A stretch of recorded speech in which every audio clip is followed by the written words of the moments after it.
Bonjour les amis, c'est Gilbert, j'ai toujours 72 ans, je suis toujours à Pattaya en Thaïlande, de plus en plus confiné d'ailleurs. Et bon, mais pas complètement confiné non plus. Mais alors, ce que je voudrais vous montrer aujourd'hui, c'est un vol entre Amman en Jordanie et Le Caire en Égypte, pas avec un A320 Neo, A32NX version développement, et aux couleurs de Royal Jordanian. Voilà, hein, A32NX. Voilà. Alors, une fois que ça c'est dit, eh ben, on va passer à tout ce que j'ai préparé pour vous. Et puis, je vais après faire la vidéo. Ça sera une première vidéo. Il y en aura trois. Il y aura celle-ci qui prépare le vol. Il y en aura une autre après qui sera le col down dark, hein, la mise en route de l'avion, avec jusqu'au seuil de piste. Et puis ensuite, je ferai le vol depuis Amman jusqu'au Caire. Voilà. Alors on commence.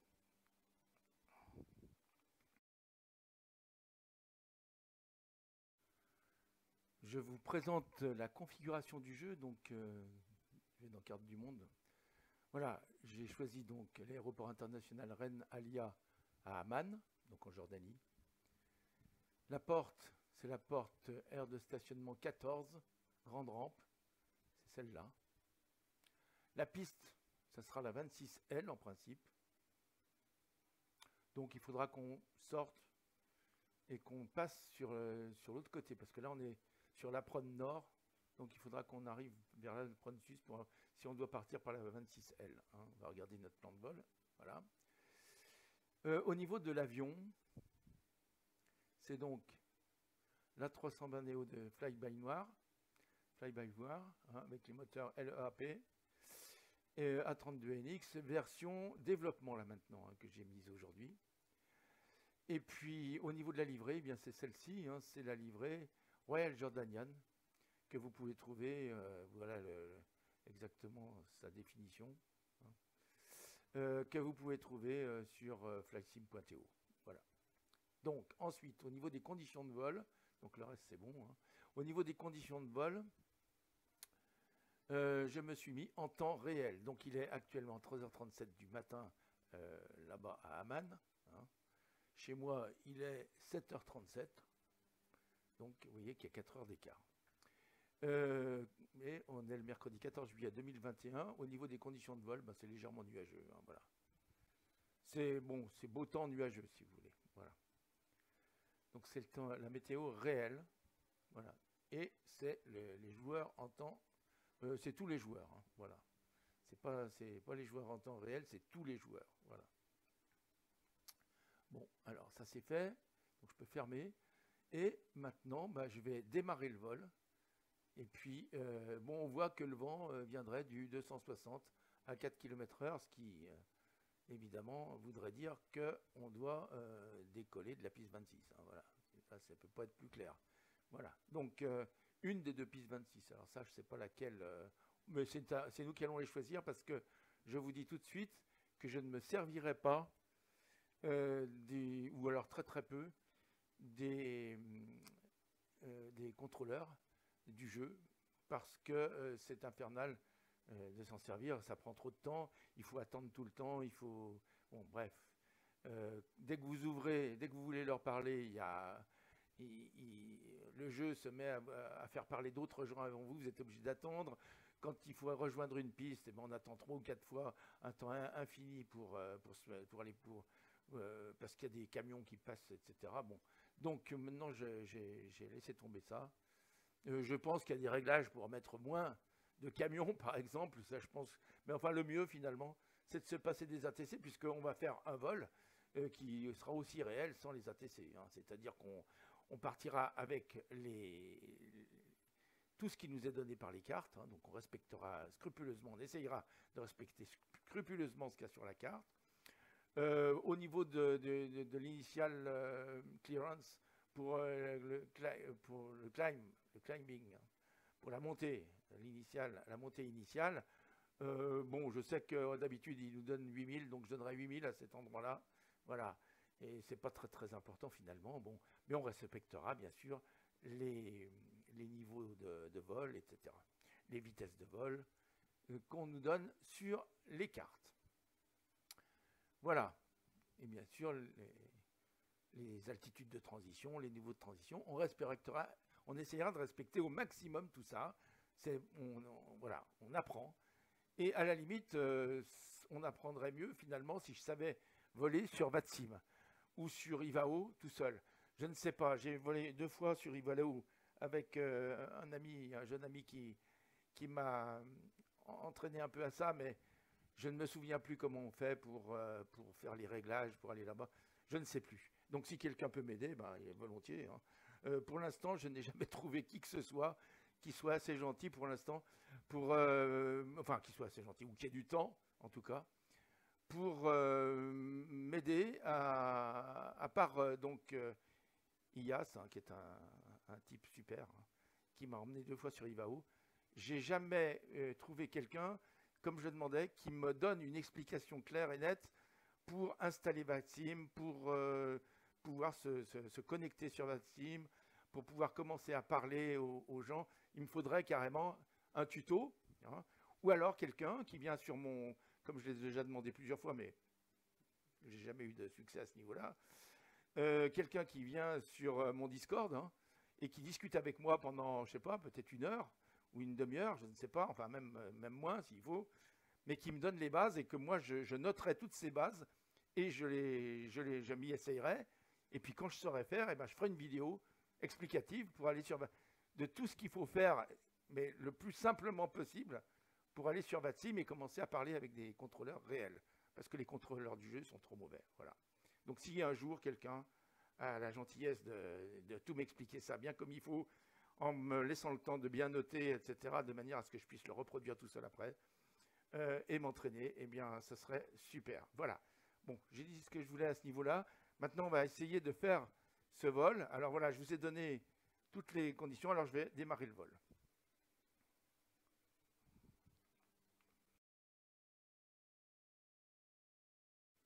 Alors, nous sommes sur l'aéroport d'Amman. Bien sûr, il fait nuit puisqu'il est 3h43 du matin là-bas. Et voici notre avion, qui est donc cet A320 Neo que vous avez vu tout à l'heure.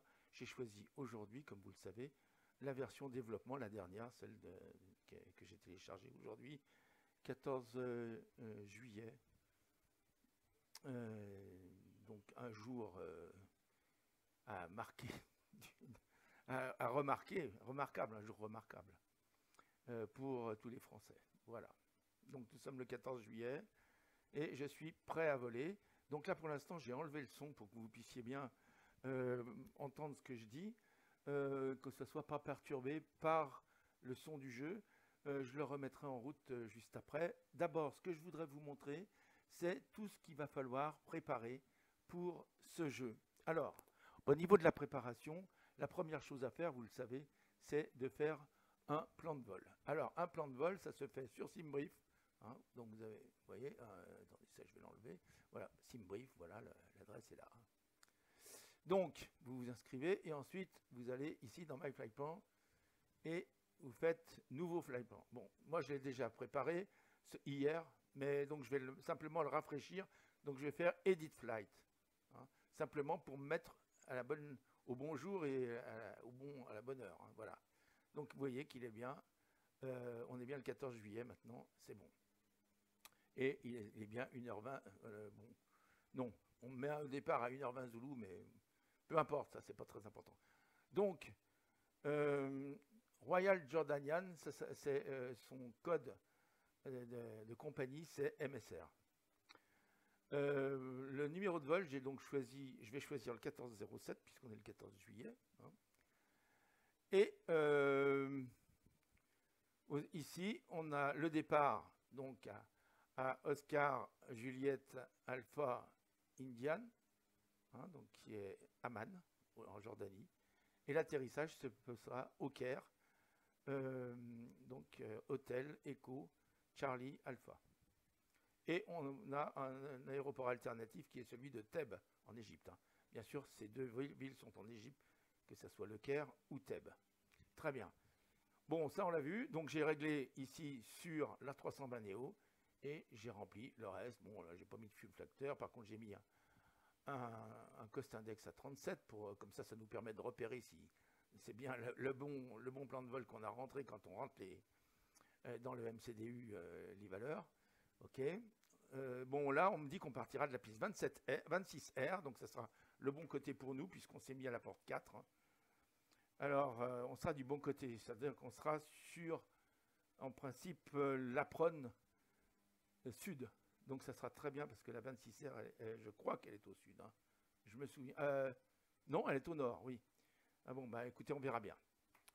Je ne sais plus si je suis garé sur l'apron nord ou sud, la piste 4. Non, c'est peut-être nord, donc à ce moment-là, ça serait bien, ça serait la bonne piste. Enfin, on verra. Et l'arrivée, elle se fera donc piste 5R. Donc voilà, c'est ce qu'on a choisi et c'est ce qui va se passer. C'est-à-dire qu'on ne va pas demander au moment du décollage, je ne demanderai pas de vol IFR, etc., comme on peut le faire normalement. Je le simulerai, mais en fait, on fera comme si on m'avait dit de décoller de la piste 26R, à condition bien sûr que le vent soit bon. Hein. Si le vent est dans l'autre sens, non. Mais à mon avis, le vent sera dans le bon sens, donc c'est bon. Et puis, pour l'arrivée, on verra bien, on pourra changer d'arrivée au cas où, ça c'est moins grave. Bon, le principal, c'est de pouvoir décoller, de bien avoir rentré les bonnes valeurs pour le take-off. Bon. Voilà. Bon, j'ai mis 177 passagers. Bon, bah, oui, je vais le laisser comme ça, c'est bien. Et puis, voilà notre route. Donc, on analyse la route et elle est bonne, ouais, avec le dernier Irak. Alors, vous, si vous n'avez pas Navigraph, si vous n'avez pas, donc votre Irak sera peut-être faux, là. Mais c'est pas très grave. Bon, vous vous débrouillerez sans. Voilà. Si vous voulez reproduire le vol, je veux dire. Hein, voilà. Très bien. Bon, en tout cas, voilà les racks du jour. Hein. Voilà le bon ERAC qui a été mis à jour par Navigraph. Je crois qu'il y a un nouvel ERAC qui devrait arriver. Je ne sais plus à quel moment, mais enfin, celui-là n'est pas très vieux. Hein. Voilà. Donc voilà. Ce que je voulais vous expliquer, et on va le voir ici, c'est qu'on va passer finalement, vous voyez, on nous a donné une route qui ne passe pas sur Israël, qui ne passe pas sur l'Arabie Saoudite. Ici, vous voyez, si vous regardez bien, ça, c'est les limites de la Jordanie, là, avec Israël et avec l'Arabie Saoudite. Ici, il y a Aqaba, le port d'Aqaba, donc au fond de ce bras de la mer Rouge, là, voilà, donc du golfe d'Aqaba, voilà. Donc, nous, on va passer que en Jordanie et que en Égypte. C'est-à-dire qu'on traversera le golfe d'Aqaba ici, à Aqaba, et on arrivera directement en Égypte sans passer ni par Israël, ni par l'Arabie Saoudite.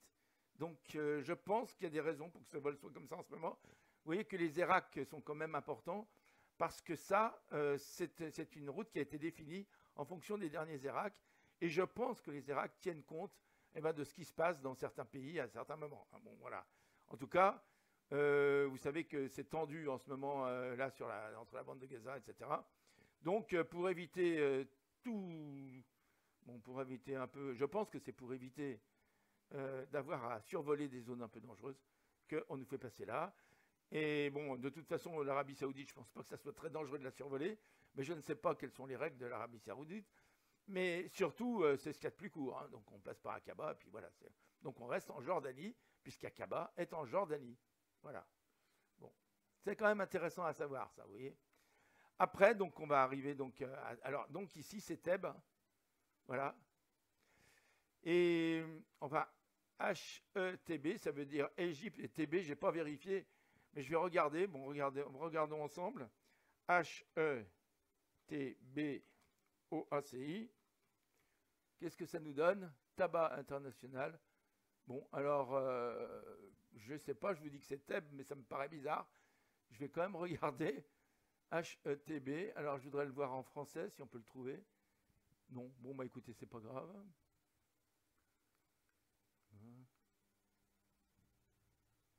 HETB, tabac.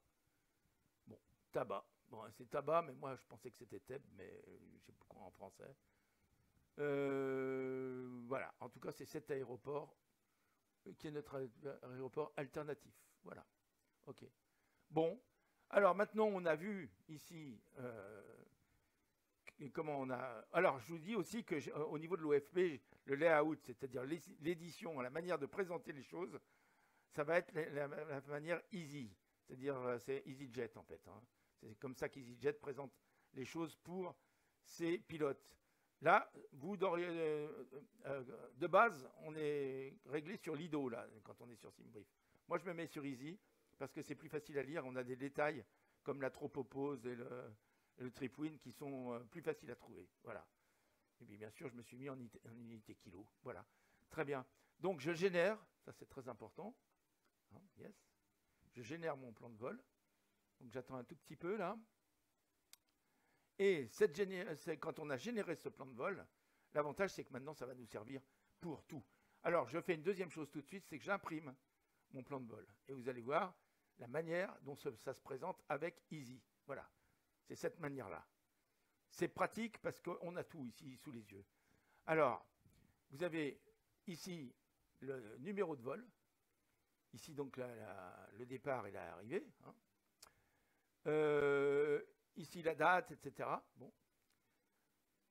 Et ensuite, vous avez donc la 320 Neo, c'est notre avion. Hein.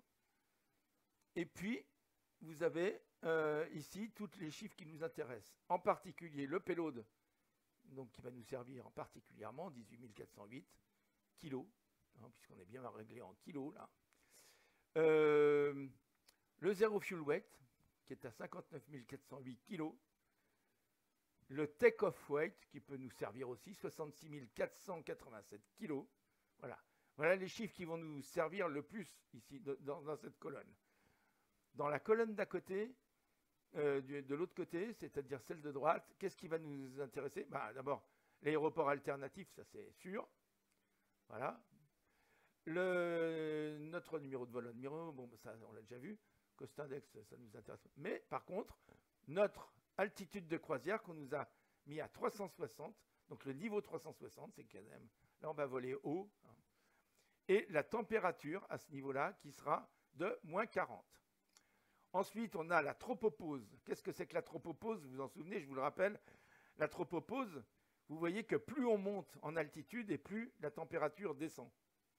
Eh bien, la tropopause, c'est l'altitude, donc 56 872 pieds, hein, à partir de laquelle la température ne descend plus. C'est-à-dire que à partir de cette altitude, la température restera toujours la même. Voilà, plus haut. Hein, voilà. Voilà. Et ici, vous avez le zero fuel weight, donc, qui est ici en tonnes. Là. Et puis le tripwin, qui peut être soit représenté par H et un chiffre après, ou par T et un chiffre après. Hein. Le H et le T représentent la direction du vent, c'est-à-dire, ici, le tripwin, c'est le vent moyen pendant le vol. Le vent moyen, c'est-à-dire comment le vent va influencer l'avion pendant le vol. Quand c'est H, ça veut dire head, comme tête. Hein. Donc, ça veut dire que le vent soufflera sur la tête de l'avion, donc que ça le ralentira, en fait. Et 4, ici, c'est la force du vent. Hein, donc, il sera à 4 nœuds. Si c'était, par exemple, alors, ça peut être T4, par exemple, ou T3, ou T, enfin bon, peu importe. Le T représente tail. Tail, ça veut dire queue en anglais. Hein. Donc, ça veut dire que le vent pousse l'avion, en fait. Hein, le vent moyen. Et là, donc on aurait T4, ça voudrait dire que le vent va pousser pendant notre voyage. Pendant tout notre voyage, la moyenne, ça sera un vent qui nous poussera à H4 ou à T4. Donc, si c'est T, ça va plus vite. Ça pousse l'avion, donc on consomme moins, si vous voulez. Et si c'est H, on consomme un peu plus, puisque l'avion force pour aller à la même vitesse, force sur, voilà, pour trouver sa vitesse. Donc ça influe sur la consommation et sur d'autres choses, mais surtout sur la consommation. Et c'est pour ça que c'est important, vous voyez, de le calculer avant. Voilà. Donc là, on a eu tous ces chiffres. Il y a un dernier chiffre qui est extrêmement important, vous le savez, c'est celui qui est ici, qui s'appelle ici le plane block, c'est-à-dire en fait ce qu'on nous on appelle le block fuel. Hein, voilà. Le block fuel, il est de 7279 kg pour ce vol, hein, avec donc les points de passage qu'on a choisis. Hein, voilà. Voilà. C'est-à-dire en passant comme ça. Bien sûr, on serait allé tout droit, il aurait fallu certainement moins de carburant, hein, bon, bien sûr. Bon, donc, nous, ce qui nous intéresse, c'est ça. Alors, ça, je vous l'explique tout de suite, comme ça, on pourrait vous l'expliquer une deuxième fois quand on le fera. Cette consommation donc prévue, elle tient compte de tout ce qu'on a décidé avant. Hein. C'est-à-dire que si j'ai décidé, par exemple, qu'il me fallait 30 minutes au cas, si je suis un pilote prévoyant, et puis que, je ne sais pas, voilà, je préfère avoir la ceinture et les bretelles, eh bien, je peux décider, c'est ce que je crois que j'ai fait dans ce plan de vol, je ne me rappelle plus, mais je peux décider de prendre, par exemple, 30 minutes de carburant supplémentaire pour rejoindre mon aéroport alternatif au cas où on me ferait changer d'aéroport. Vous voyez ce que je veux dire? Donc, c'est une garantie supplémentaire. Donc, elle est comprise, là, bien sûr, là-dedans. Voilà. Donc, ça, c'est le block fuel. C'est tout ce qu'on va consommer au maximum. C'est ce qu'il faut mettre dans l'avion, absolument. Voilà. Très bien. Bon. Alors, et ça tient compte, bien sûr, aussi, vous allez voir que quand on va rentrer le trip win, là, ça fera varier cette consommation, vous allez voir. Quand on fera rentrer ça dans l'ordinateur de bord, le MCDU. Voilà. Bon, alors, pour ce qui est du plan de vol, on a bien vu, c'est fait. Maintenant, qu'est-ce qu'on va regarder d'autre? Ben, la deuxième chose à faire, c'est de voir notre plan de vol en détail sur les cartes. Alors, voilà la carte, c'est donc ça, Navigraph. Navigraph, ça vous dit peut-être rien. Alors, je vais effacer pour que vous voyez mieux. Là, on va voir notre plan de vol, voilà. Et je vais agrandir. Voilà. Navigraph, c'est quelque chose de payant, qui coûte environ 70 € par an, hein, mais qui vous permet d'avoir vos ERAC toujours à jour, et qui vous permet surtout d'avoir toutes les cartes sur toute la planète, toutes les cartes de tous les aéroports répertoriés, en particulier ceux pour les vols en avion de ligne. Hein, voilà. Bon, c'est surtout fait pour ça. Donc voilà. Donc moi je l'ai acheté, enfin en fait on s'abonne pour 1 an. Donc je me suis abonné et je ne le regrette pas. Je pense que si on veut vraiment faire de la simulation en avion de ligne, on est presque obligé d'avoir ces cartes-là parce que les chercher sur Internet, c'est difficile et en plus, enfin c'est difficile, c'est long et surtout on ne les a pas toujours. Hein. Et en tout cas, on n'a pas toujours les dernières. Celles-là, c'est les dernières mises à jour. Hein. Vous voyez ici, c'est la dernière mise à jour pour ces cartes. Alors, vous voyez que quand on a fait son plan de vol, on l'entre. Alors là, je l'avais rentré hier, donc je vais le remettre à jour aujourd'hui, hein, parce qu'on ne sait jamais. Ça a pu changer un petit peu. Donc, je vais faire New Flight ici, et je vais aller dans From SimBrief, et je vais, vous voyez, ça me dit que je vais bien de Amman au Caire. Donc, c'est celui-là. OK, d'accord. Je le rentre, et vous voyez, ça y est. Qu'est-ce qui s'est passé? Eh bien, voilà, j'ai rentré mon plan de vol. Il est rentré d'origine. Donc, dans mon plan de vol, on savait que je devais passer par la CID, c'est-à-dire le trajet de départ obligatoire, hein, la CID qui s'appelle l'OSI 6D. Donc, ça me l'a inscrite ici, et vous la voyez, elle est inscrite en rose ici. Voilà. Voilà. On peut changer, hein, si on change de piste d'ailleurs, on est obligé de changer ça. Bon, bref. Mais là, donc c'est bon, gardez cette piste, et c'est ce qu'on a dit au départ, hein, on ne changera pas. Voilà. Donc... mais on pourrait la changer, alors je peux vous montrer comment on fait. Hein. On va sur Runway, on choisit une autre piste ici, et ensuite on choisit la CID ici. Voilà, bon, voilà, c'est pas très compliqué. Vous avez même ici quelque chose qui vous permet de voir toutes les CID. Bon, très bien, on va passer ça. Voilà, donc, maintenant qu'on a fait ça, on va aller voir la fin du voyage. Et vous voyez qu'on arrive sur la piste 5R, hein, c'est ce qu'on nous dit. Bon, alors, ça peut changer ça, hein, on verra. Quand on arrivera, si le vent est complètement différent, eh ben on changera de piste. On prendra le métard et on regardera le vent, et en fonction du vent, on choisira une piste, comme si les contrôleurs nous avaient dit, il faut vous mettre sur une autre piste. Hein. Bon, voilà. Mais en principe, on a prévu la 5R, parce que c'est, il y a quand même qu'1 heure de vol ici. Un peu plus d'1 heure, pas beaucoup. Donc, si vous voulez, ça pas, en principe, ça ne devrait pas changer beaucoup. Ni le QNH, ni le vent, etc. Bon, enfin, le vent, ça peut changer. Hein. Bon, voilà. Donc, ici, ce qu'il va nous falloir, c'est voir si on trouve une star. La star, en fait, c'est le trajet, comme l'acide pour le départ, c'est le trajet pour l'arrivée qui nous amène jusqu'à l'approche. Bon, or, ici, dans ce cas précis, quand on arrive au Caire, on voit une chose, c'est que, vous voyez, on va faire arrival ici. There are no star procedure for this airport. Donc, il n'y a pas de star pour cet aéroport. Donc, on arrive sans star, c'est-à-dire qu'on arrive directement au-dessus de l'aéroport. Et en particulier, on arrive au-dessus de l'aéroport par un point qui s'appelle CVO, qui est en fait le VOR de l'aéroport. Voilà, vous voyez, c'est un VOR. Donc, ce qu'il va falloir faire, c'est aller de ce VOR jusqu'à, donc faire notre approche. On voit, il y a un petit point vert ici. Le VOR est très très près là, de la piste. Donc, on va choisir une approche. Donc, nous, on va approcher. Donc, on sait que ce n'est pas la piste 5R qu'on veut arriver.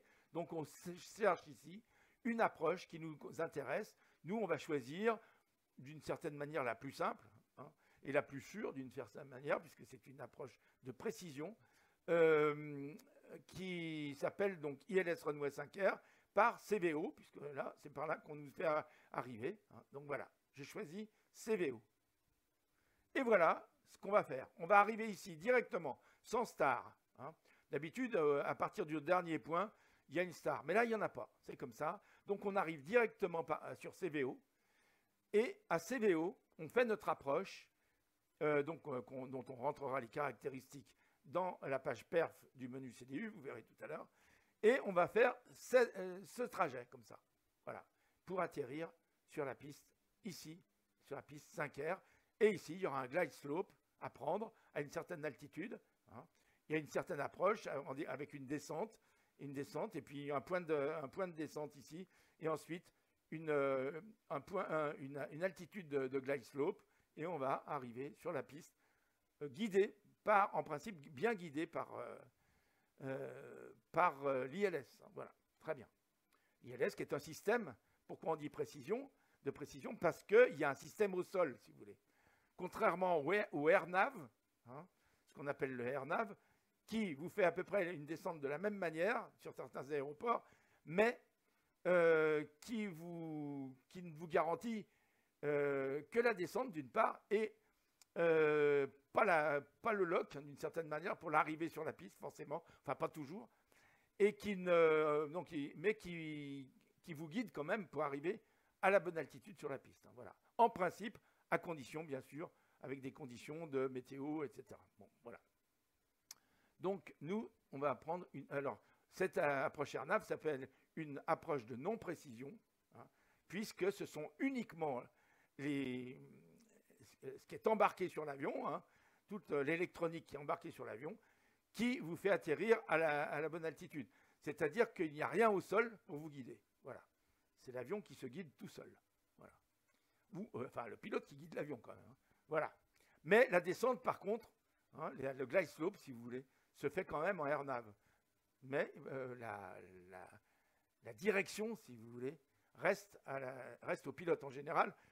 Par exemple, quand on a atterri à Bastia, quand on a atterri à Bastia, eh bien l'avion n'arrive pas en AirNav face à la piste.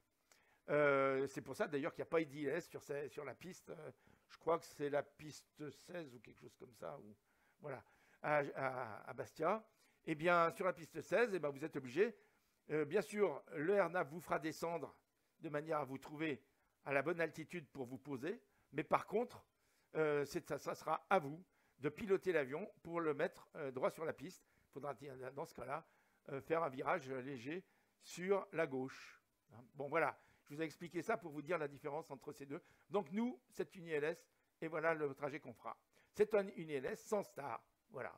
Bon. Donc, sur ces... Alors, de quoi va-t-on avoir besoin sur ces cartes? Eh bien, on va avoir besoin, pour le départ, pour remplir notre MCDU, on va avoir, notamment au niveau des perfs, de la page perf, on aura besoin des renseignements de l'aéroport, donc je vais afficher ici, de l'aéroport donc d'Oman. Vous voyez, l'aéroport, il est là. Nous, on va partir de la 26R, elle est là. On aura besoin de tous ces éléments, la longueur de la piste en mètres et en pieds, l'élévation au début de la piste et à la fin de la piste. Bien sûr, on est là, vous voyez, notre avion est là. Donc, pour y aller, il va falloir passer par J, ensuite H, H, H, voilà. Et donc, on aura besoin de tous ces chiffres pour calculer notre départ, notre take-off. Hein, voilà, calculer les paramètres à rentrer dans le MCDU au niveau des performances pour le take-off. Voilà. Donc voilà, je vous ai expliqué ça. Maintenant, vous voyez, on est du bon côté. On est sur l'apron nord, donc c'est très bien. Hein. C'est-à-dire, l'apron, c'est une surface de parking, en fait. Hein, voilà. Donc sur la surface de parking nord, avec des portes qui donnent sur le terminal, ici, donc depuis le nord du terminal. En général, bien sûr, théoriquement, les aiguilleurs du ciel donc, ont des pistes de décollage et quelquefois d'atterrissage. Donc souvent, eh bien, on est obligé de faire un peu plus de chemin quand on atterrit pour aller s'installer à la porte qui convient, ou même au départ. Hein. Là, on nous aurait dit la 26L, on aurait été obligé de faire tout un circuit jusqu'ici. Alors que là, on est du bon côté, on aura un circuit assez simple. Voilà. Remarquez, c'est pas très compliqué non plus dans l'autre sens. Hein. Voilà. Alors, ça, c'est les premières choses dont on va avoir besoin. Les premiers, voilà. On aura besoin de ça, de ces chiffres. Hein. Voilà, tout ça. On aura ensuite besoin d'autres chiffres, hein, qui sont les chiffres de la CID. Donc, on a les CID qui sont là, hein, mais pour les trouver, on ne va pas se servir de ça. Ça va être beaucoup plus simple. Je vais fermer ça, et on va aller, bon ça je peux le rentrer un peu, on va aller ici, vous voyez notre CID c'est l'OSI 6D, hein. Donc c'est ce que vous voyez en rose ici jusqu'à l'OSIL. Donc l'OSI 6D, il y a des contraintes bien sûr quand on a une CID, sinon il n'y en aurait pas, hein, voilà. Donc regardez, voilà la CID, il y a des contraintes de points déjà, où on doit passer, donc voilà les points où on va être obligé de passer, vous voyez on est là, donc on va décoller comme ça, vous voyez notre piste elle est là, hein. Donc on va décoller comme ça, faire ça, jusqu'à l'OSIL. Et vous voyez, c'est quand même assez long parce qu'on a, je ne sais pas combien, mais au moins, là, il n'y a pas de... J'ai pas de distance, là. Mais ici, on a 40 nautiques, là, vous voyez. Hein. Et là, on en a 4, ça fait déjà 44, on a au moins 55 nautiques, là. Hein. Voilà. On a une cinquantaine de nautiques pour arriver jusqu'à l'OSIL. Donc, ça, c'est donc une CID, c'est réglementé, si vous voulez. Hein. C'est réglementé assez fermement. Donc, on va décoller. Il va falloir monter tout de suite jusqu'à au-dessus de 3300 sur le premier point, qui s'appelle AI 601, et avec une vitesse maximum de 230 nœuds. On ne peut pas aller plus vite sur cette partie-là. Voilà. Donc là, ça ira très bien, parce que de toute façon, on n'aura pas le temps d'arriver à 230 ici. Mais ici, on doit continuer à monter assez rapidement pour se retrouver à 7000 au-dessus du point AI 88. À mon avis, ça peut être soit parce qu'il y a des choses qui dépassent sur le sol, hein, soit surtout pour éviter du bruit dans les environs. Voilà, ça peut être ça. Hein. Alors, vous vous souvenez que je vous ai fait, au niveau du bruit, je vous ai fait une vidéo assez complète qui explique exactement ce que c'est que la NADP. La NADP, c'est des mesures, donc c'est des règles de mesure, des mesures qui sont prises pour réduire le bruit au décollage. Hein, c'est ce qu'on a, voilà. Donc, ces mesures, ça peut être la NADP 1 ou 2. En général, la plus souvent utilisée, c'est la NADP 2. Quand on n'a pas d'autres indications, c'est celle qu'on prend. Quand on a d'autres indications, eh ben, on peut avoir aussi, on peut devoir décoller en NADP 1. Ce qui change, c'est qu'en NADP 2, on va vous résumer, on doit monter jusqu'à une certaine altitude, obligatoirement avec un certain nombre de degrés de montée, et ensuite s'éloigner, donc abaisser le degré de montée, et s'éloigner le plus vite possible de l'aéroport. Hein. C'est-à-dire que voilà, pour s'éloigner le plus vite possible, on baisse la montée de manière à pouvoir aller plus vite pour s'éloigner. La NADP1, eh bien, c'est la même chose, c'est-à-dire qu'on monte jusqu'à une certaine altitude, mais cette altitude est faite, on monte plus haut, hein, de manière à éviter de faire trop de bruit sur ce qui se passe après, sur la CID, vous voyez, hein, sur les choses au-dessus desquelles on passe, les villages, bon, voilà. Donc, pour résumer, la NADP2, c'est pour éviter de faire trop de bruit sur l'aéroport. Et la NADP1, c'est pour éviter de faire trop de bruit sur les habitations qui sont autour.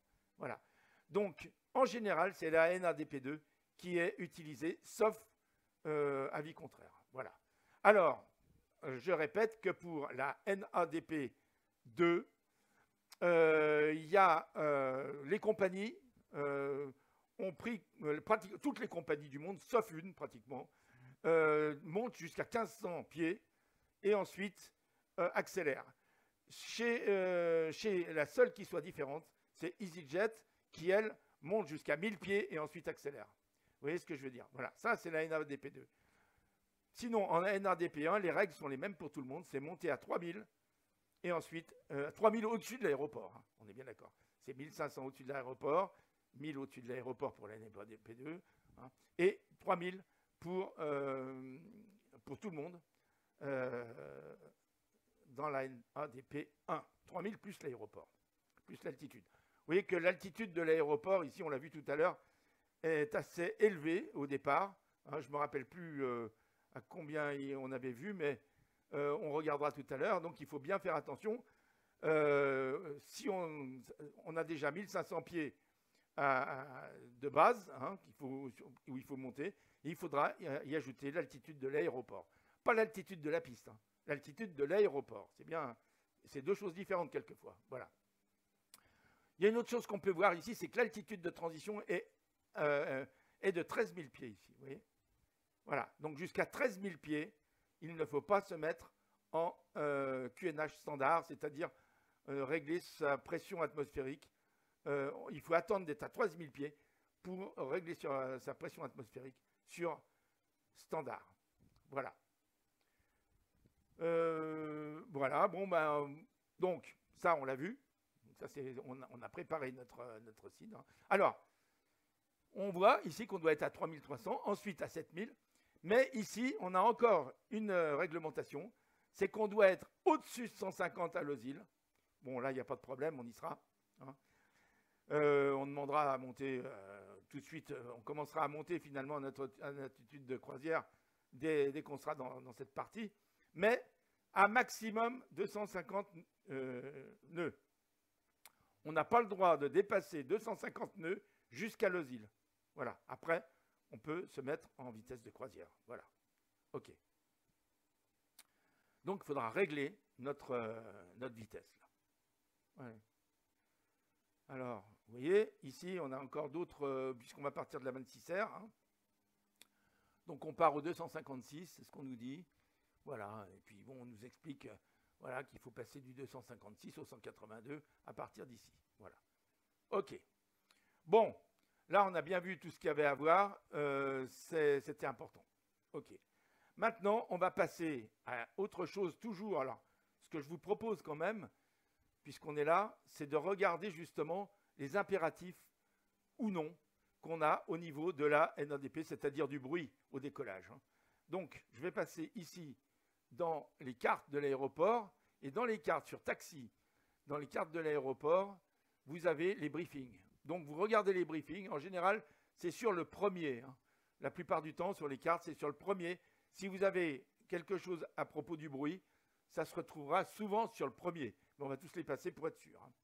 Donc, ici, qu'on voit qu'il n'y a pas de choses particulières. Il y aurait marqué noise quelque part là. Hein. C'est bon, noise, N-O-I-S-E, c'est ce qui veut dire bruit. Donc voilà, ici on n'a rien à lire au niveau du bruit. Ici, attendez, je vais quand même regarder l'eau. J'ai vu l'eau, visibility, non, ça n'a rien à voir. Voilà, donc voilà, visibility, il faut le service. Non, là il n'y a rien non plus au niveau du bruit. Il n'y a rien d'indiqué sur cette carte non plus. Sur la numéro 2. Taxi, take-off, voilà, il n'y a rien au niveau du bruit non plus, ça serait marqué. Hein. Sur la 8R, sur la 26R, donc là, il n'y a rien. Voilà. On ne nous dit rien au niveau du bruit, enfin, je ne vois rien. Moi. Et puis, voilà, il y a des informations sur le parking. Ici, c'est le dernier briefing. Donc, voilà, on n'a rien, ça veut dire qu'on va partir avec la formule la plus courante, qui est la NADP2. C'est-à-dire que nous, comme on est chez Royal Jordanian, et qui n'est pas EasyJet, Donc on sait qu'il faudra ajouter 1500 pieds au... il faudra... Donc on va regarder la piste, hein, mais... à 1500 pieds au-dessus du niveau de l'aéroport, hein, de l'élévation de l'aéroport. Donc l'élévation de l'aéroport, eh bien en principe on devrait la voir ici. Hein. Donc on la regarde. Elle est marquée ici, vous voyez. Il faut tourner la tête. Elle est à 2395 pieds, l'élévation. Donc pour savoir l'élévation qu'on va être obligé de marquer dans notre MCDU pour les performances au départ, au take-off, eh bien il va falloir aller... attendez, que je cherche là, voilà. Prendre notre calculette et ajouter donc à 1500 qui est la base, hein, pour la Jordaniane.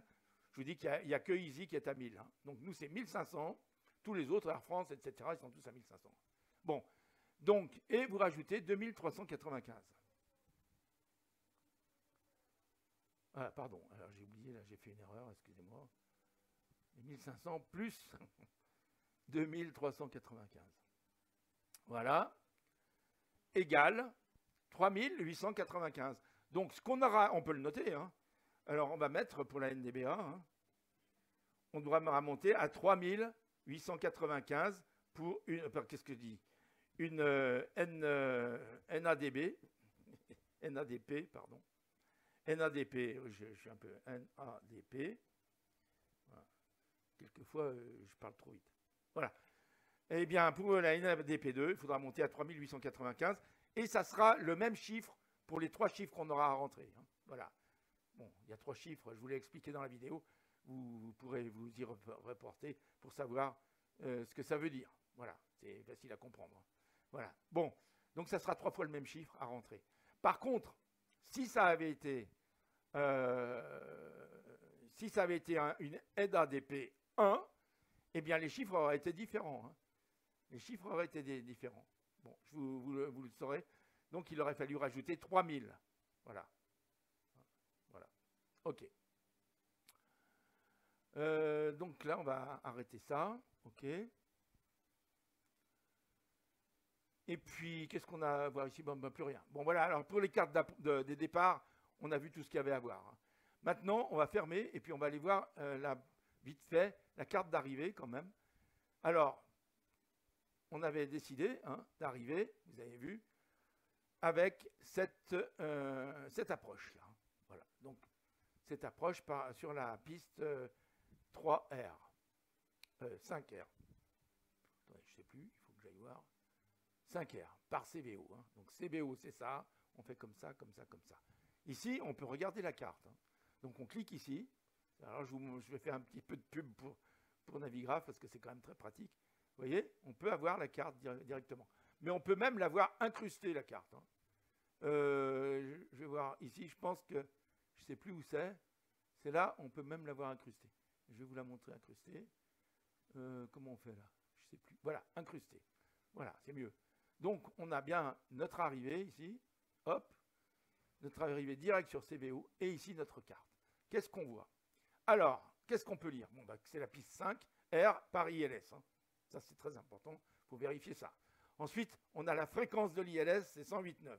Donc, c'est cette fréquence qu'il faudra mettre dans la fréquence radio qu'il faudra rentrer. OK? Pour l'ILS. Ensuite, on a la course de l'approche, donc c'est 45 degrés. Mais ça, bon, ça, on ne va pas bien s'en servir. On va regarder ici la DA. La DA, c'est ce qu'on appelle barreau dans notre MCDU, dans la page perf, hein, c'est-à-dire l'altitude de décision. L'altitude, donc, c'est au-dessus du niveau de la mer. Hein. C'est une altitude, donc c'est parce que ça peut être aussi une hauteur. Alors si c'est une hauteur, on a la différence, bien sûr, du niveau de l'aéroport. Alors je vais vous montrer. Voilà.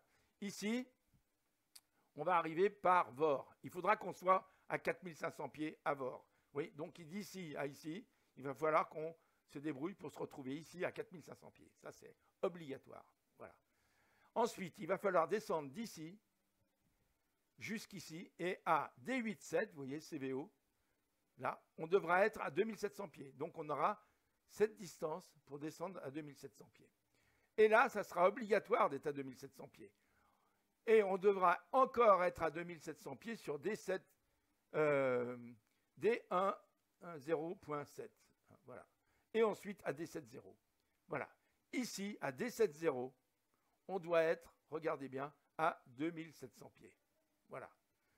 C'est obligatoire si on veut prendre le glide slope. Si on ne prend pas le glide slope à 2700 pieds, on risque de le louper. Et donc, on ne pourra pas avoir une descente harmonieuse guidée par tout ce qui est au sol. Voilà. Bon, voilà. Puis après, on descend jusqu'à la piste qui se trouve à 448 pieds. Donc, je vous disais, la différence entre la DA et la DH, hein, l'altitude de décision et la hauteur de décision, c'est la différence, elle est là, c'est 448 pieds. Regardez, nous on est en zone C, là. Donc c'est voilà, c'est là qu'il faut regarder pour les DA. Vous voyez, DAH. Donc C, on devra être à 690, on devra régler notre barreau à 697. Et bien sûr, si vous faites 249 plus 448, et ben vous arrivez à 697. Voilà, très bien. Donc ça, vous le savez maintenant.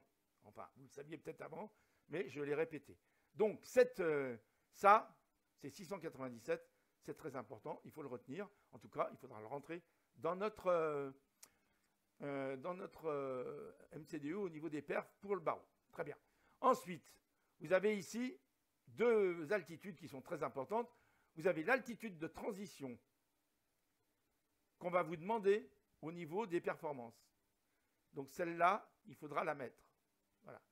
Par contre, ici, altitude très importante, ce n'est pas une altitude, c'est un niveau de transition.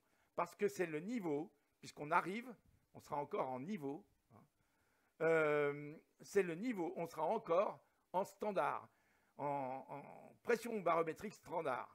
Donc c'est le niveau auquel on doit passer en pression barométrique manuelle, hein, si vous voulez, qu'on choisit. Voilà, choisit.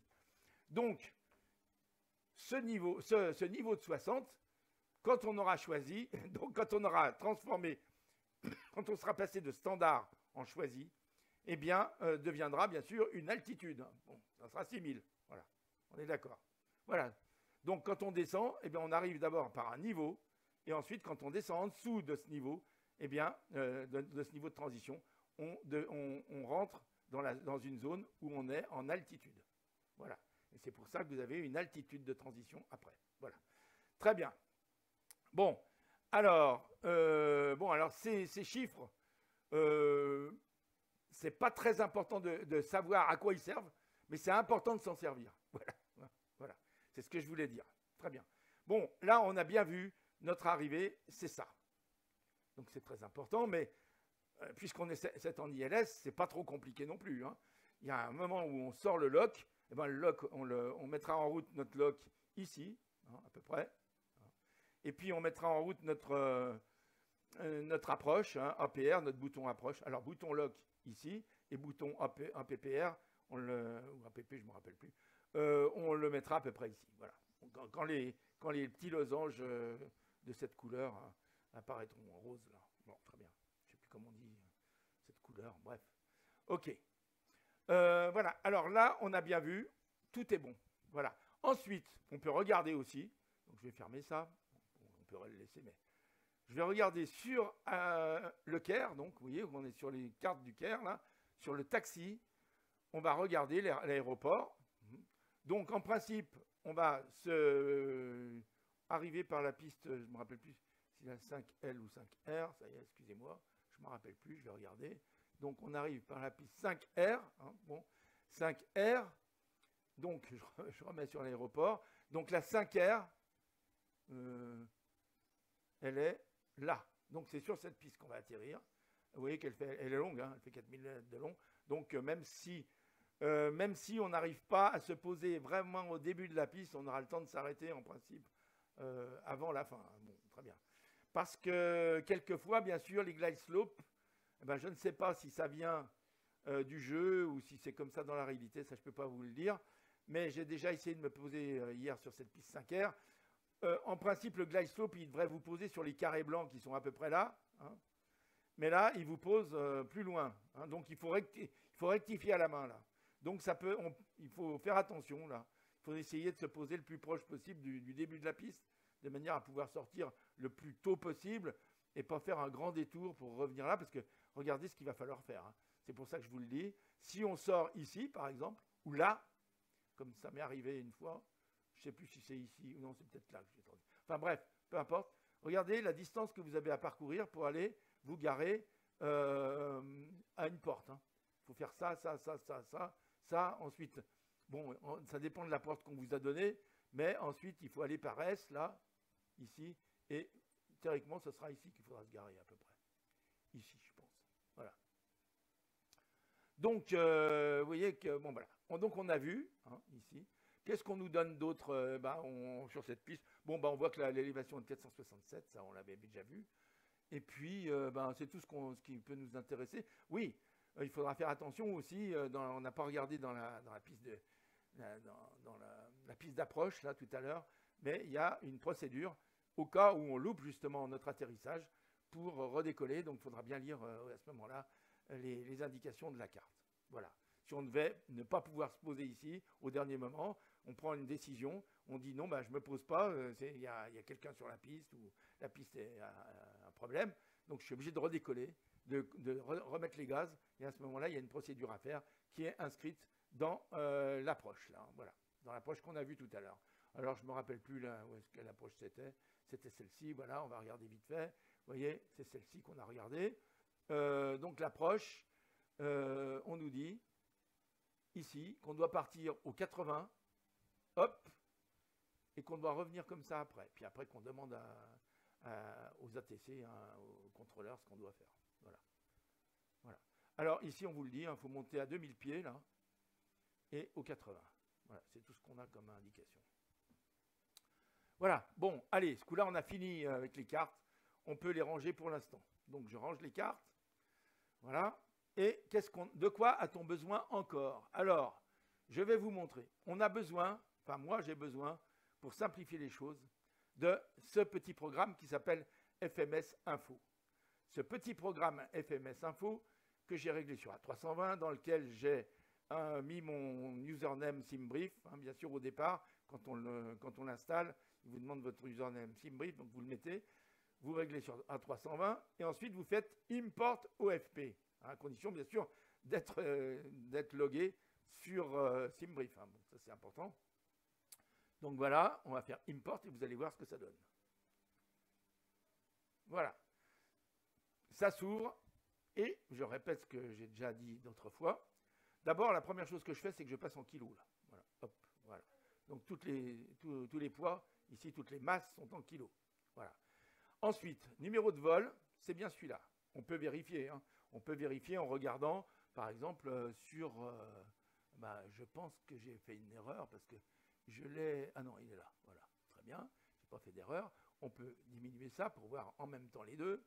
On va voilà, faire comme ça. Voilà. Si on regarde bien, ici et ici, hein, on va comparer tout ce qu'il y a là. Bon, c'est exactement la même chose que ce qu'il y a là, sauf qu'il y a des informations supplémentaires. Voilà. Ici, donc, c'est notre numéro de vol que vous pouvez constater, c'est le même. Là. Voilà. Bon. Ici, c'est notre bloc fuel. Notre bloc fuel, vous pouvez constater, c'est le même.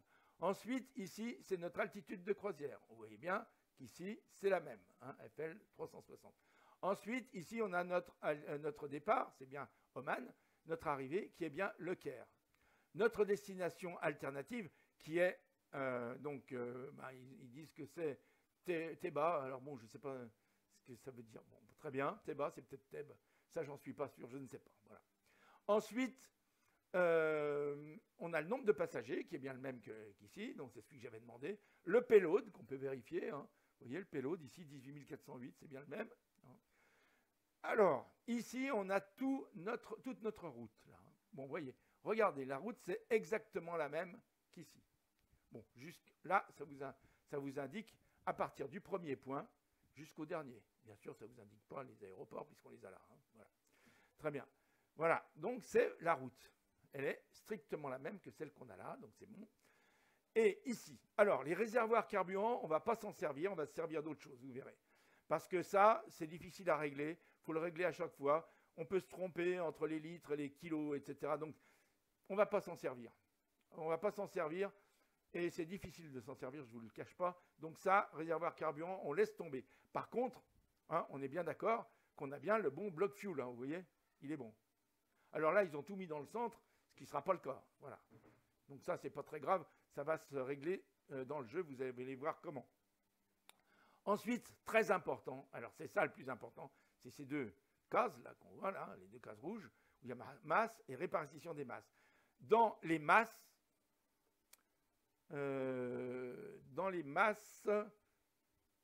on a... J'étais en train de penser à quelque chose, je vous demande une seconde, je vérifie juste une seconde.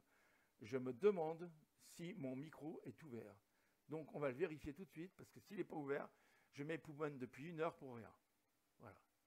Donc, j'ai bien peur, mes amis, que j'ai un problème à ce niveau-là. Non, c'est bon, ouf, voilà. Bon, alors, voilà. Ma peur s'est dissipée. En principe, ça devrait marcher. Voilà. Donc, j'étais en train de vous dire, les masses, vous voyez, ce sont des kilos en kilos. Hein, ce sont des masses en kilos. Et vous avez la masse de la classe affaires, du bagage à vendre, du classe éco, de tous les endroits où on met du poids. Alors, la classe affaires, c'est les personnes qui sont dans la classe affaires. Hein. Bien sûr, le pilote et le copilote, c'est les gens qui sont dans le cockpit.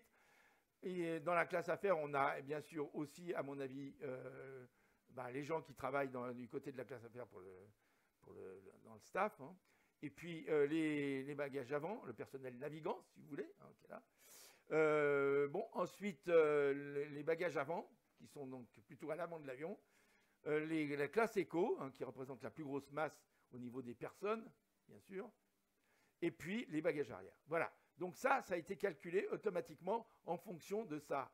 Pourquoi? Parce que dans un A320, la répartition des masses doit se faire de cette manière.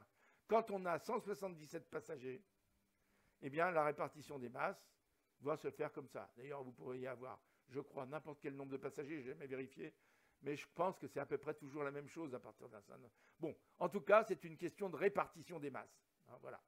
Donc, comme c'est écrit d'ailleurs. Voilà, donc ici, vous voyez, classe affaires, ça doit représenter 20% du poids. Les bagages avant doivent représenter 60% du poids. La classe éco doit représenter 80% du poids. Et le bagage arrière, 40% du poids. Voilà comment cet avion peut être équilibré. Voilà. Donc, c'est très important, parce que cet équilibre va... donc, est une question de sécurité déjà, ça c'est sûr, que ce soit pour le décollage, pour l'atterrissage et même pour le vol. Mais non seulement ça, mais ça va nous permettre de calculer toutes nos vitesses de décollage, d'atterrissage. Donc c'est très important. Donc voilà cette partie où sont finalement les calculs. Bon, les calculs, ça va vous donner ici, donc le zéro fuel weight, on le connaît, hein, c'est celui qui est là, qu'on avait vu, bon, je ne sais plus où il est. Ben, on l'a vu ici, hein, zéro fuel weight, ouais. 59 tonnes 408, vous voyez, 59,4, c'est bon. Par contre, ça, c'est pas juste puisque ici, on n'a pas réglé. Hein. On n'a pas réglé ça. Donc ça, on n'a pas réglé la répartition de ces 7279 kg dans les ailes. On va le faire après. Donc ça, c'est le centre de gravité. On ne va pas en tenir compte. Par contre, ça et ça, c'est tout juste. Hein. Voilà. Voilà. Donc ça, vous pouvez regarder ici, il n'y a pas de problème. Il y a juste ça qui ne sera pas juste là. Parce qu'on n'a pas fait la répartition. Bon. OK. Donc ça, c'est bon. Au niveau des perfs, alors là, il n'y a rien qui est juste. On va se servir d'autre chose. Je vais vous montrer quoi. Hein. On va se servir de ça. Alors, je vous le montre. C'est ça. Hein, qui va nous servir à remplir ça. Vous voyez, c'est exactement la même chose. C'est là. Donc, mais on va le faire indépendamment de ça. Comme ça sera juste. Parce que sinon, ça ne sera pas juste du fait qu'ici, on n'a pas rempli tout ça. Bon. Alors, voilà, ça on le verra après. Je continue l'explication. Ici, vous avez les infos de départ. Donc, on va partir de la piste 26, c'est ce qu'on a vu. La longueur de la piste, eh ben, si vous voulez la revoir, je vais vous la remontrer. Hein. La longueur de la piste, c'est donc, on va la regarder, hein, taxi. Non, là, on est à ECA, donc ça ne va pas. Il faut que je revienne, pardon. Ici, hein, voilà, je vais remettre ici, voilà. On va regarder pour comparer, hein, pour que vous voyez bien que c'est juste. Hein. Donc, vous voyez qu'ici, alors je vais Je vais réduire un peu ici si je peux. Voilà, mettre comme ça pour qu'on voit les deux. Hein. Alors, je ne sais pas si on voit bien parce que c'est pas très grand ça. Vous ne voyez pas. Bon, voilà, ici vous allez voir. Bon, vous voyez, donc ici on a la piste 26R. Donc c'est celle-ci. On a la longueur de la piste. Alors là, je ne sais pas pourquoi, il y a une petite différence. Peut-être que ça a été changé récemment dans le dernier. Bon, là on a 12 021 et 12 008. Vous voyez qu'il y a très très peu de différence. Hein. Donc ça doit être que la longueur de la piste a dû être légèrement modifiée récemment dans le dernier ERAC. C'est peut-être pour ça. Mais enfin, bon, vous pouvez, c'est fiable à 99% celui-là. Là. Bon, il n'y a pas de problème. Tous les autres sont fiables à 100%, comme vous allez pouvoir le voir. Altitude, 2395, bah regardez, c'est 2395. Transition, 13 000. On a vu que la transition était bien à 13 000 ici. Donc tout ça, c'est juste pour le départ. Bon, on a vu le départ. On va regarder maintenant l'arrivée. On va fermer ça. On va aller jusqu'à l'arrivée pour voir les informations d'arrivée. Voilà, j'ouvre, je choisis l'aéroport, dans taxi, hop, et je vérifie. Donc voilà les informations de l'aéroport.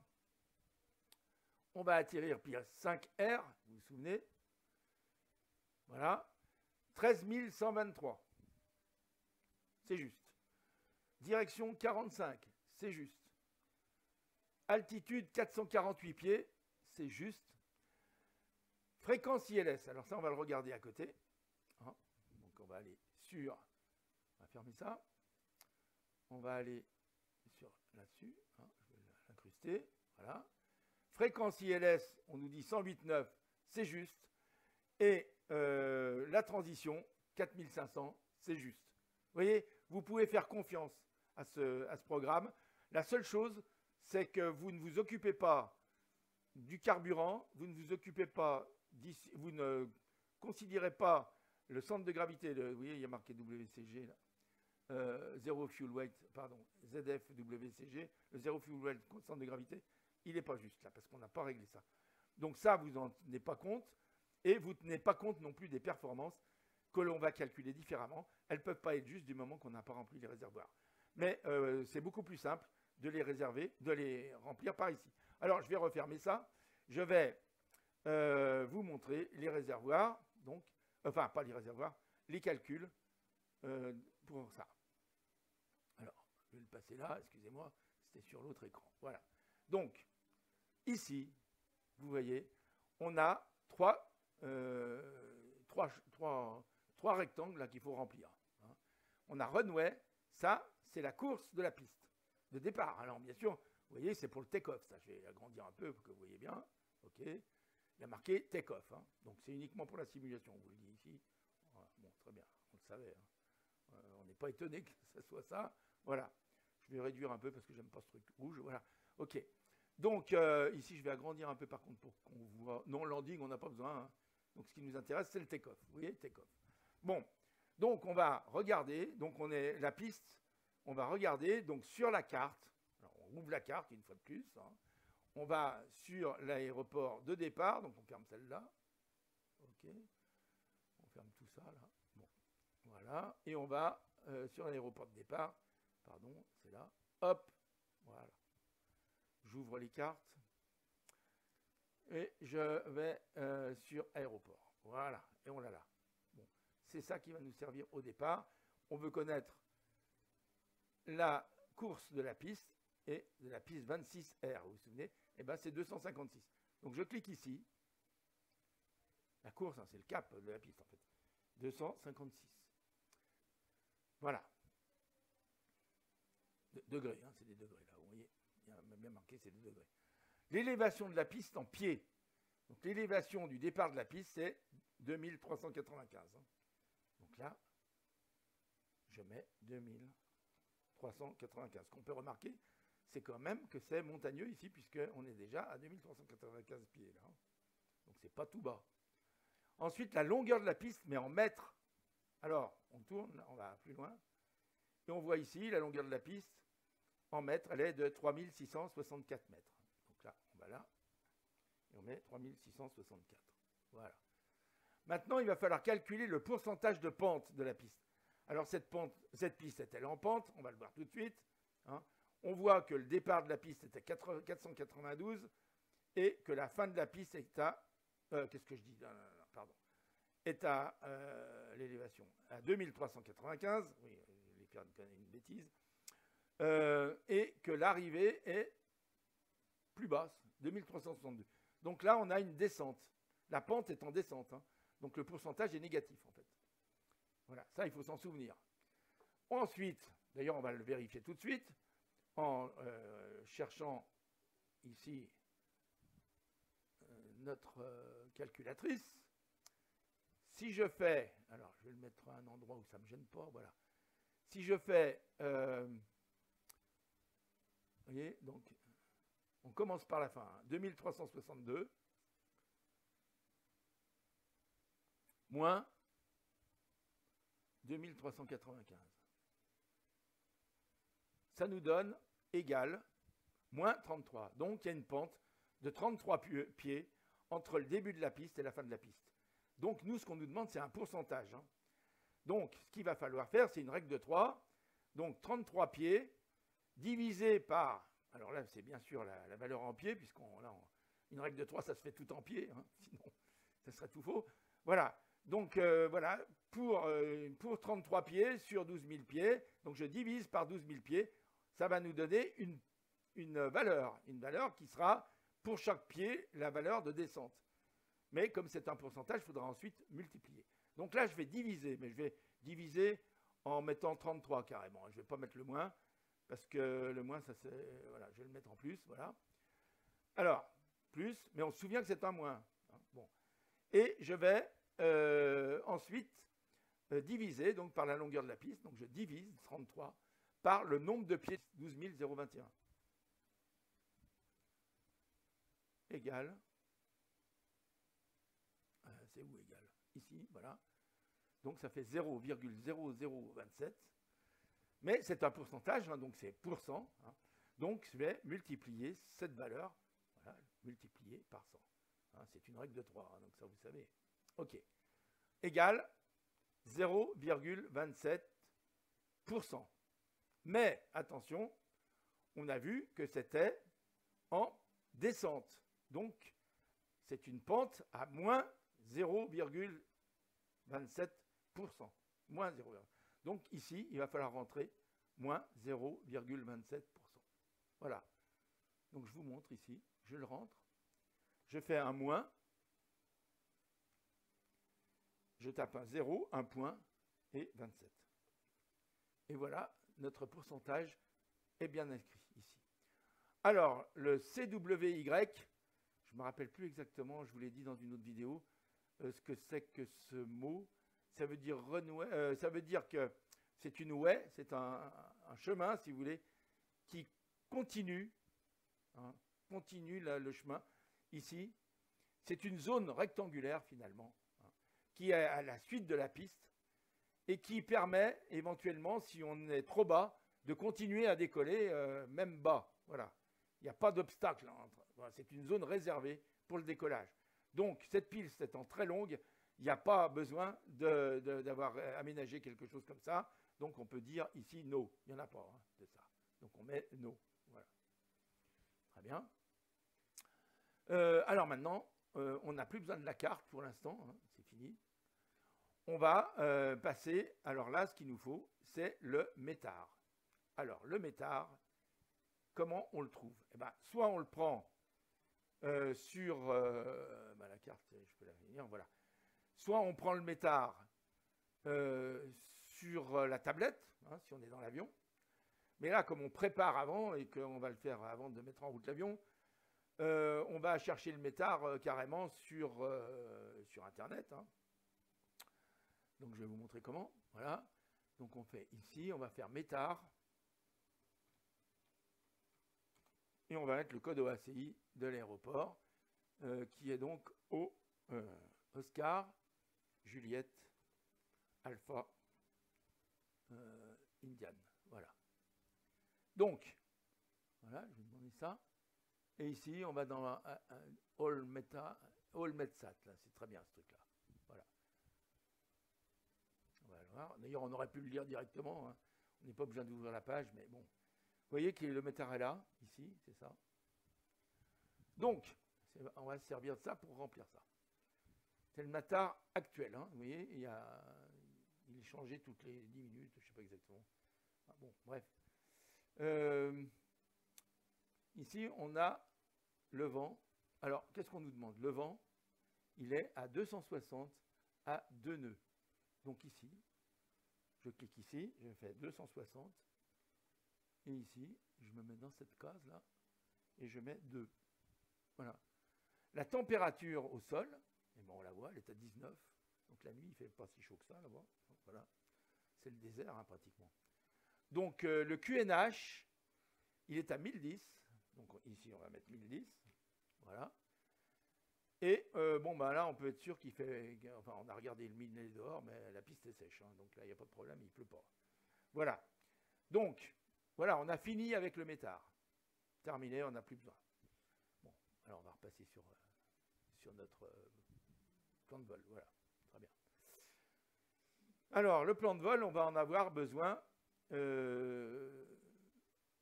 maintenant, puisqu'il faut qu'on renseigne le take-off weight en tonnes. Vous voyez que notre take-off weight, il est là. Il est marqué ici. Et on voit qu'il est de 66 487 kg. Donc, il faut le mettre en tonnes. Donc, ça fait 66 tonnes 487. Bon, ben alors, on va le mettre là. 66,487. Voilà, c'est des tonnes. Ensuite, ici, on va partir en flex. Donc, c'est bon, on ne change pas. La configuration, ça va être bien. On va partir comme d'habitude avec un volet à un cran de volet, plus F. Hein, donc, c'est ce qu'on va voir après, ce qu'il y a à rajouter après, up ou down. Hein. Et puis, l'air conditionné, bon, pour économiser un peu d'argent, de carburant, on va le mettre sur off au décollage, hein, pour qu'on ait plus de puissance. Et puis, l'anti-ice, ben on le met sur off parce que là, il ne va pas avoir de glace, c'est sûr. Et ça, par contre, on ne peut pas le remplir tout de suite, vous voyez, parce qu'il faut être dans l'avion et avoir rempli donc nos réservoirs, etc. C'est ce que je vous disais tout à l'heure, hein, c'est cette partie-là, ici, là, cette partie qu'on doit remplir et cette partie qu'on doit remplir pour connaître notre centre de gravité qui est là, qui est fou ici, pour qu'il soit le centre de gravité réel de l'avion, voilà, de celui de notre vol, voilà. Donc ça, on va le garder bien comme il faut, hein, puis on le ressortira quand on en aura besoin. Mais vous voyez, le plus long est fait. On n'a plus qu'à rentrer le centre de gravité. Voilà. Donc ici, bah, tout est fait. Je pense qu'on a fait le plus gros du boulot. Hein. Il y a une autre chose que j'avais mise ici. Alors, je vous rappelle, pour mémoire, hein, que ici, on a l'UCARTool qu'on pourrait faire démarrer. Je crois que je ne vais pas m'en servir. Bon, on verra tout à l'heure si j'ai envie de prendre le vol, au moment de la mise en route. Hein, si j'ai envie de faire monter les passagers, je le ferai. Mais donc, alors, l'UCARTool, c'est un add-on, un programme que vous pouvez télécharger et installer. Ça démarre difficilement. Bon, là, j'ai déjà fait le download de départ. Ensuite, vous pouvez faire play. Mais en général, ça ne démarre jamais du premier coup. Vous voyez, là, ça n'a pas démarré. Donc, bon, je vais le faire redémarrer une deuxième fois. Voilà, il faut le faire redémarrer en administrateur. Vous voyez qu'il faut faire download d'abord. C'est un peu lambin comme truc. Enfin, je vous montre comment on fait. Alors, j'espère que ce coup-là, il va démarrer. Vous voyez qu'on voit qu'il charge là. Mais quelquefois, il charge et il ne démarre pas. Bon, là, voilà. Download. Voilà, c'est téléchargé. Installing. On fait play. Et là, au deuxième coup, en général, ça vient. Alors, il y a une chose qu'il faut savoir, c'est qu'il faut mettre en route FSUIPC. Hein.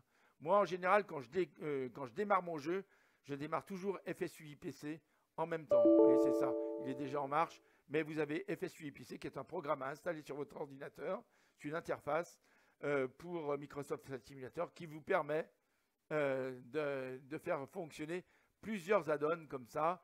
Et notamment aussi de faire fonctionner Ivao ou VATSIM, d'après ce que je sais. Donc, je relance un appel pour dire à ceux qui pourraient m'expliquer de manière assez détaillée comment on installe tous ces programmes, comment on les ouvre, comment on règle les paramètres, comment on peut aller sur VATSIM ou Ivao. Voilà. si quelqu'un a la gentillesse de venir me les expliquer sur mon Discord, c'est-à-dire en discutant, hein, en me disant, moi je noterai tout, et puis voilà. Donc là, j'ai dit ce que j'avais à dire sur Vatsim et sur Ivaou. Voilà, très bien. C'est un appel au peuple. Alors, vous voyez qu'ici, bon, on me dit le sign-in. Alors, je ne sais pas pourquoi, ça s'arrête maintenant. Avant, ça restait connecté. Maintenant, on me demande sign-in. Bon, alors, je vais faire le sign-in. Alors, à chaque fois, je ne me souviens jamais de mon login. Mais enfin, je vais le mettre quand même. Si je me souviens bien, c'est celui-là. Ensuite, le password, ben, je ne m'en souviens pas non plus. Je vais voir si c'est ça. Peut-être que c'est ça. Je ne vais pas vous le montrer. Login. OK. Et coup de bol, j'ai l'impression que c'est ça parce que ça ne s'est pas encore arrêté. Donc ça veut dire que ça continue. Voilà, voilà. Alors il faut redémarrer l'application.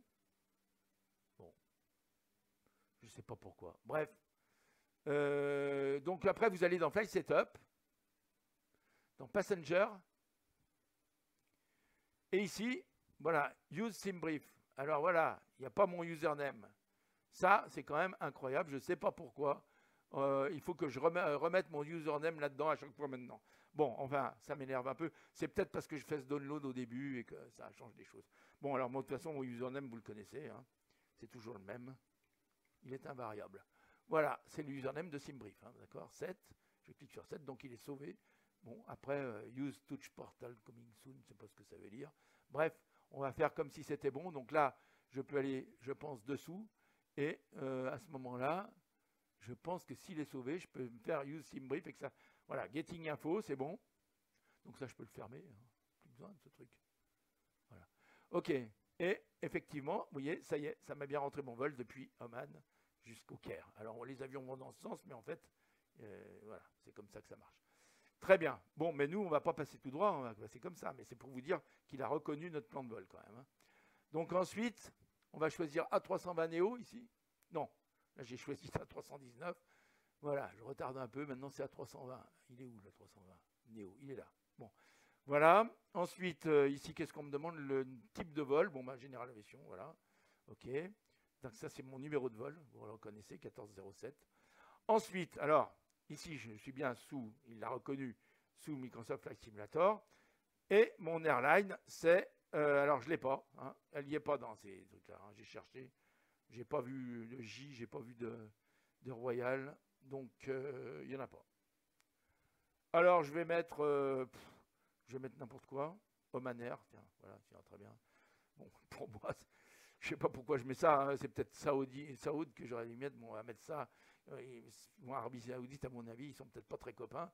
Mais enfin bon, j'en sais rien. Très bien. Je vais mettre ça pour qu'on ait quand même quelque chose, puisque je l'ai mis en route. Bon, vous pouvez peut-être trouver hein, à ajouter ici des sons qui correspondent à Oman Air, si vous le pas Oman Air, à Royal Jordanian, si vous le connaissez. Bon, ici, je choisis Airbus, bien sûr. Le fabricant de l'avion, c'est Airbus. Et le modèle de l'avion, moi, c'est celui-là, parce que j'ai essayé les autres, ils ne marchent pas. Donc, je vais mettre celui-là, hein, le premier, Mad. Et voilà, donc j'ai bien mon départ, mon arrivée. Je peux vérifier la route si je veux, hein, mais avant, je vais régler ici mon nombre de passagers que j'ai réglé à 177, si vous vous souvenez bien. Donc, voilà.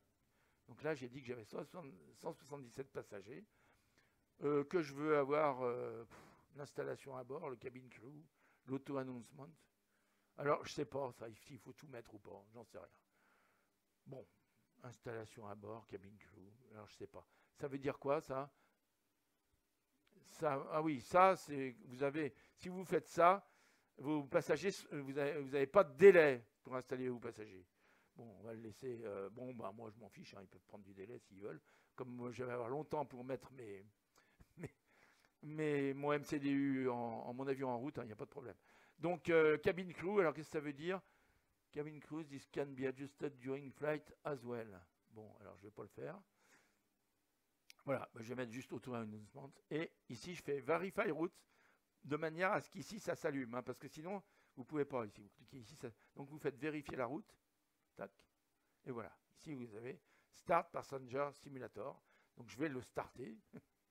En fait, si je le start, ça démarre. Voilà. Ça me fait mon boarding pass. Hein, donc, je pourrais monter dans l'avion. Vous voyez mon nom. Mais ça ne veut pas dire que je fais monter les passagers. Hein. Les passagers, je les ferai monter au moment voulu. Voilà. Voilà. Ladies and gentlemen, the captain has turned off the fasten seat belt sign, and you may now move around the Alors cabin. là, ça permet de voir. However, we always recommend to Le keep your son, seat il est belt complètement fastened fou. while you're seated. Voilà. Très bien. Bon, alors je savais pas, j'aurais peut-être pas dû le faire tout de suite. Bon, enfin, ça n'a pas d'importance. Je vais le mettre très bas. Le son d'ambiance, je vais le mettre très bas, qu'on ne soit pas embêté. Et voilà. Donc, c'est idiot parce qu'ils ne peuvent pas monter maintenant. Hein, mais bon, j'ai pas compris bien comment ça marche. En fait, il aurait fallu que je le fasse un petit peu après. C'est pas grave. Ok. Voilà. Donc, mais les passagers ne sont pas encore dans l'avion. Hein. Pour faire monter les passagers, il faut cliquer là-dessus. Et après, les passagers qui sont très difficiles demandent des tas de choses pendant le vol que j'aurai certainement pas le temps de faire. Donc, vous voyez que là, on a une satisfaction de 50, mais qu'elle va certainement baisser. Et je vous dirais franchement que moi, dans un avion, je suis toujours content. Je ne demande jamais rien. Peut-être une fois de l'eau de temps en temps, si vraiment je ne suis pas en forme. Mais c'est très rare que je ne sois pas content dans un avion. Hein. Si je ne suis pas content dans un avion, c'est pas de la faute soit des hôtes et hôtesses de l'air, soit ni des pilotes. Hein. Quand je ne suis pas content dans un avion, c'est à cause des passagers. Hein. Donc ça, je leur dis moi-même.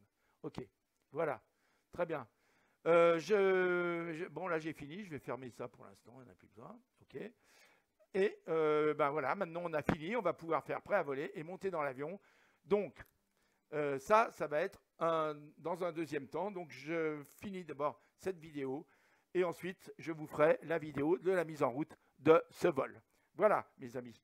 Allez, à très, très bientôt. C'est la première vidéo pour ce vol que j'essaye de faire le plus explicatif possible entre Amman et Le Caire avec la compagnie Royal Jordanian sur un A320 Neo qui aujourd'hui est un A32NX de fly-by-wire version développement. Voilà. Version développement. Voilà, donc écoutez, à la prochaine, alors à la prochaine vidéo que j'essayerai de vous mettre dès que possible.